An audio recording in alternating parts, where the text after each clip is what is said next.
Good morning to one and all. जैसा कि आप सभी जानते हैं कि बीटा इंग्लिश चैनल पर इस समय हम इंग्लिश का अति महत्वपूर्ण chapter active and passive voice ले रहे हैं, और उसमें अभी तक हमने कुछ स्पेशल रूल्स की चर्चा की है, जिसमें इम्पेरेटिव सेंटेंसेस की वर्तमान में हम चर्चा कर रहे हैं।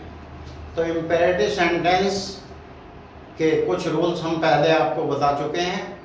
आज एक नया रूल, लेट से प्रारंभ होने वाले वाक्यों का एक नया रूल आपको बताएंगे, उसकी चर्चा करेंगे। तो आइए प्रारंभ करते हैं। ये स्पेशल रूल्स चल रहे हैं। Rule number 10। रूल नंबर 10 का कैटेगरी ए। ये लेट से प्रारंभ होने वाले वाक्य दो कैटेगरी के होते हैं। एक वो जिनमें लेट के बाद अन्य ऑब्जेक्ट आते हैं, जैसे यू, हिम, हर वगैरह वगैरह, अर्थात जिनमें इनडायरेक्ट ऑब्जेक्ट कोई आता है और डायरेक्ट ऑब्जेक्ट भी होता है। एक वो जिनमें लेट के बाद अस आता है, सेकंड कैटेगरी वो होती है। तो आज फर्स्ट कैटेगरी की हम चर्चा कर रहे हैं। तो आइए देखते हैं कि इसकी पैसिव वॉइस कैसे बनती है। कैटेगरी ए, यदि इंपेरेटिव सेंटेंस लेट से स्टार्ट हो, अर्थात let plus indirect object, let के बाद इनडायरेक्ट ऑब्जेक्ट आए plus main verb first, main verb की फर्स्ट फॉर्म आए प्लस डायरेक्ट ऑब्जेक्ट, उसके बाद डायरेक्ट ऑब्जेक्ट आए प्लस अदर वर्ड्स पर आधारित स्ट्रक्चर हो, तो पैसिव वॉइस में नीचे दिए गए स्ट्रक्चर के आधार पर बदला जाता है। अब ये इनडायरेक्ट ऑब्जेक्ट और डायरेक्ट ऑब्जेक्ट क्या होते हैं, ये हम संक्षेप में आपको यहाँ बताएंगे। वैसे विस्तार में ये ग्रामर में पढ़ाए जाते हैं। तो ये भी एक अलग चैप्टर है डायरेक्ट एंड इनडायरेक्ट ऑब्जेक्ट का, लेकिन बहुत बड़ा चैप्टर ये नहीं है। तो यहाँ संक्षेप में हम आपको इसका कंक्लूजन करके बता देंगे कि ये संक्षेप में क्या होता है। तो पैसिव स्ट्रक्चर इसका क्या होगा, लेट प्लस डायरेक्ट ऑब्जेक्ट, उसमें इनडायरेक्ट ऑब्जेक्ट था एक्टिव वॉइस में, लेकिन यहाँ लेट के बाद डायरेक्ट ऑब्जेक्ट आएगा। उसके बाद आएगा B plus main verb third, main verb first के मेन वर्ब थर्ड में बदल जाएगा, उससे पहले बी लग जाएगा, plus by plus indirect object, जो इनडायरेक्ट ऑब्जेक्ट लेट के तुरंत बाद था उसमें, वो इसमें बाई के बाद आएगा indirect object plus other words, जो सेंटेंस में अन्य हिस्सा होता है उसको अदर वर्ड्स बोलते हैं। तो डायरेक्ट ऑब्जेक्ट क्या होता है, डिनोट्स द थिंग्स। बस संक्षेप में समझ लें कि ये डायरेक्ट ऑब्जेक्ट जो है ये वस्तुओं की तरफ संकेत करता है, वस्तुओं को इंगित करता है, जैसे pen, book, matter, work etcetera.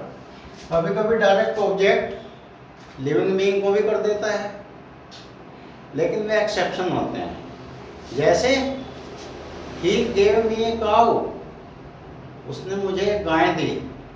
तो यहाँ मी क्या इनडायरेक्ट ऑब्जेक्ट है, लिविंग बीइंग है, लेकिन काऊ भी लिविंग बीइंग है, तो वो डायरेक्ट ऑब्जेक्ट है। तो कभी कभी एक्सेप्शन के तौर पे डायरेक्ट ऑब्जेक्ट भी हो जाते हैं लिविंग बीइंग, अन्यथा ये थिंग्स ही होती हैं ज़्यादातर। तो डायरेक्ट ऑब्जेक्ट को समझें, डिनोट्स द थिंग्स, ये वस्तुओं को इंगित करता है, वस्तुओं की तरफ संकेत करता है, जैसे pen, book, matter, work etcetera. Indirect object denotes the living beings, ये सजीव प्राणियों की तरफ इशारा करता है, प्राणियों की तरफ इशारा करता है। जैसे ये कुछ प्रोनाउंस है, me, us, you, them, her, him etcetera, ये एग्जाम्पल के तौर पे हैं। अन्यथा और भी जो लिविंग बीइंग होते हैं, चाहे प्राणी हो, यहाँ तक कि पशु पक्षी भी, जैसे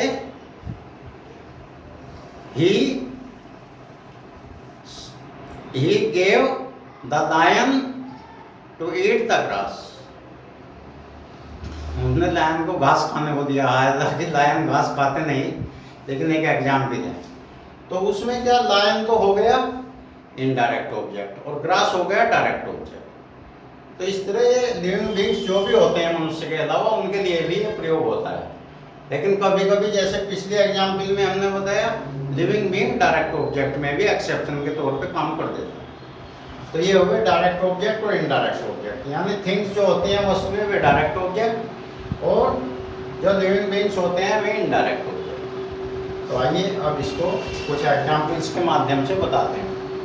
example first, active, let me use your pen, मुझे अपना पेन प्रयोग करने दो, मुझे अपना पेन इस्तेमाल करने दो। तो इसमें मी इनडायरेक्ट ऑब्जेक्ट हो गया, लेट के तुरंत बाद आया, ये एक्टिव वॉइस है ना, तो ये पैटर्न हो गया let plus indirect object plus main verb first. Main verb first use है, let me use your pen, your pen हो गया डायरेक्ट ऑब्जेक्ट, तो ये आ गया, अदर वर्ड्स इसमें है नहीं, तो योर पेन हो गया डायरेक्ट ऑब्जेक्ट क्योंकि पेन थिंग है।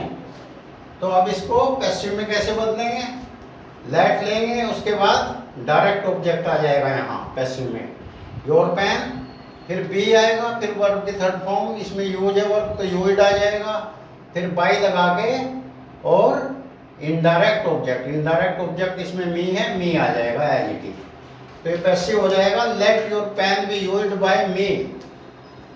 इसी प्रकार second example active, let him like my shoes first, पहले उसे मेरे जूते चाटने दो, पहले उसे मेरे तलवे चाटने दो। होगी कोई नाराजगी हो जाती है अक्सर, तो वो कह रही है कि नाराजगी तब दूर होगी पहले उसे मेरे तलवे चाटने दो, जूते चाटने दो।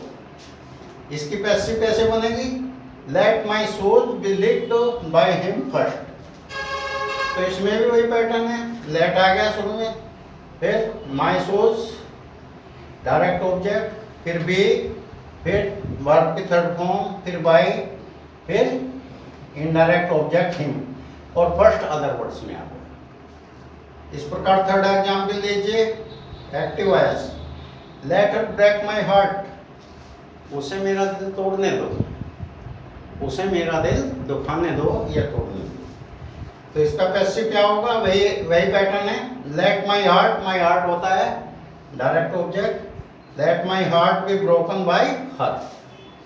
अब निगेटिव का एक एग्जाम्पल ले लेते हैं, इसमें निगेटिव भी होते हैं लेट से प्रारंभ होने वालों में, तो एक एग्जाम्पल निगेटिव का ले लेते हैं, active as negative, don't let him break the promise, उसको वादा मत तोड़ने दो, द प्रोमिस से मतलब जो वादा उसने किया है विशेष वादा, तो उसको वादा मत तोड़ने दो। इसकी पैसिव कैसे बनेगी, अगर डोंट आता है तो let the promise not be broken by him, इसके बाद डायरेक्ट ऑब्जेक्ट के बाद नोट लग जाता है डायरेक्ट ऑब्जेक्ट और बी के बीच में, let the promise not be broken by him. तो आज के लिए बस इतना ही।